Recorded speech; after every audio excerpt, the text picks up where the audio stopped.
नक्सलियों की धमकी छत्तीसगढ़ में बेअसर रही है। छत्तीसगढ़ विधानसभा चुनाव के लिए मतदान का काम शांतिपूर्ण तरीके से पूरा हो गया। दूसरे चरण में 72 विधानसभा सीटों के लिए कल करीब 72% मतदान हुआ। दोनों दौर का मतदान मिलाकर छत्तीसगढ़ में कुल 74.17% वोटिंग हुई है। दूसरे दौर के ज्यादातर क्षेत्रों में इसी तरह वोटर सुबह से मतदान केंद्रों पर अपनी बारी का इंतजार करते नजर आए। अंबिकापुर, रायपुर और कवर्धा से लेकर सभी 19 जिलों में पोलिंग बूथों पर वोटरों की भारी तादाद देखने को मिली। महिलाओं से लेकर युवाओं और बुजुर्गों में मतदान को लेकर खासा उत्साह देखने को मिला। ऐसे नेता चुनेंगे जो इजीली अवेलेबल हो और हमारी दुख दर्द को सुन सके और हमारे उसको हल कर सके।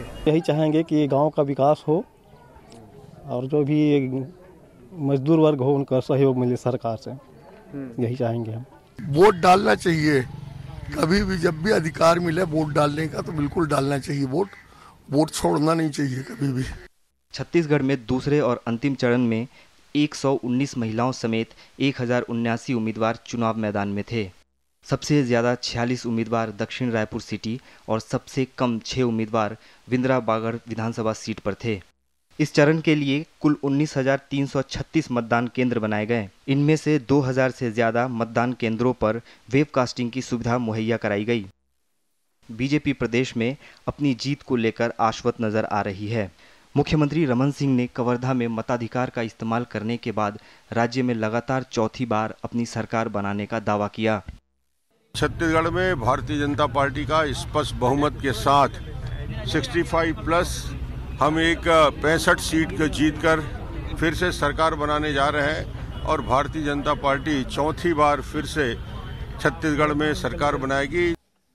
इस दौर में अंबिकापुर से विधानसभा में विपक्ष के नेता टीएस सिंहदेव, पाटन से प्रदेश कांग्रेस अध्यक्ष भूपेश बघेल, मरहावी से पूर्व मुख्यमंत्री अजीत जोगी और कोटा से उनकी पत्नी रेणु जोगी समेत कई मौजूदा मंत्रियों की किस्मत का फैसला होना है। प्रदेश में निष्पक्ष और शांतिपूर्ण चुनाव के लिए सुरक्षा के व्यापक प्रबंध किए गए थे। सीआरपीएफ, बीएसएफ और आईटीबीपी के जवानों समेत करीब 1 लाख सुरक्षा कर्मी तैनात किए गए। बीएसएफ के हेलीकॉप्टर को भी इस काम पर लगाया गया था।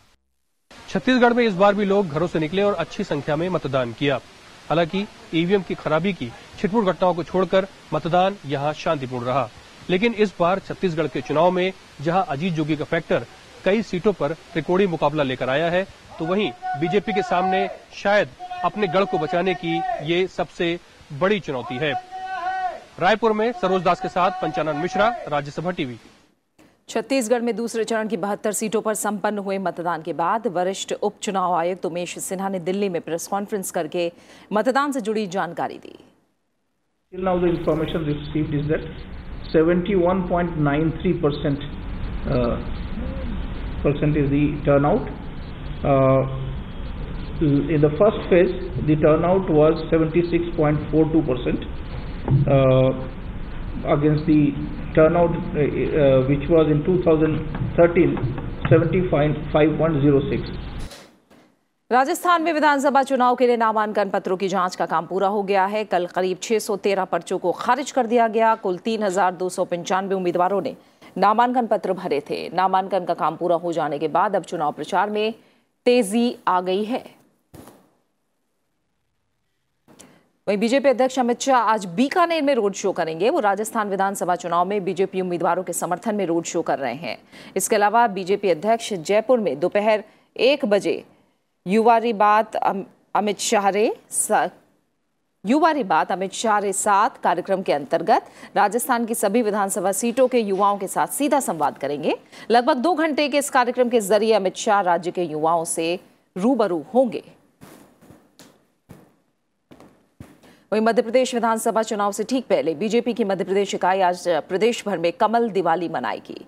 इस कार्यक्रम के तहत हर बूथ में लोगों के घर बीजेपी कार्यकर्ता विशेष रूप से तैयार की गई कमल के आकार वाली मोमबत्ती का दीपक जलाएंगे।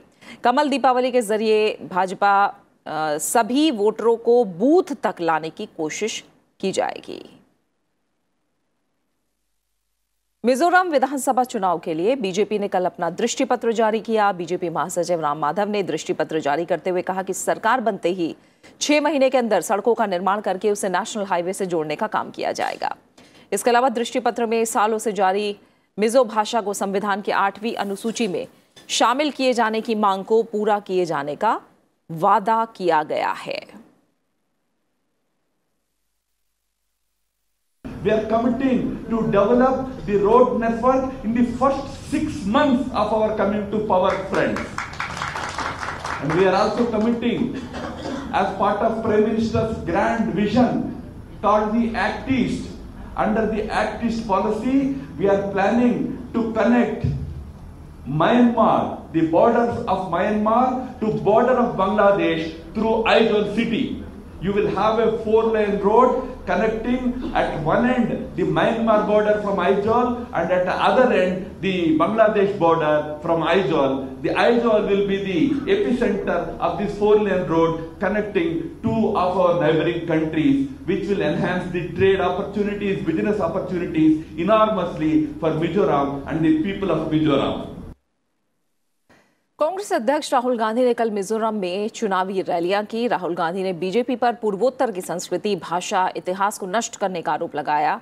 साथ ही राहुल गांधी ने विपक्षी दल मिजो नेशनल फ्रंट पर भी निशाना साधा और उसे बीजेपी का ही साथी बताया। राहुल गांधी ने अपने भाषण में मिजोरम में कांग्रेस के 10 सालों की उपलब्धि को भी गिनाया। उन्होंने कहा कि 2008 में मिजोरम की प्रति व्यक्ति आमदनी 57,000 रुपए सालाना थी और आज ये 1.15 लाख रुपए है, जो राष्ट्रीय औसत से 20% ज्यादा है। कांग्रेस मिजोरम में फिर सत्ता में वापसी की कोशिश में है। मिजोरम की 40 विधानसभा सीटों के लिए 28 नवंबर को मतदान होगा। At the national level, there is a ideological fight taking place between the BJP, RSS and the Congress Party. The Congress Party says that India should be ruled by its people. Different ideas, different languages, different cultures, different people should be allowed to express themselves in this country. On the other side, the RSS, BJP believe that one idea should be imposed on top of India. They want to destroy the culture, the language, the expression of the different people of India.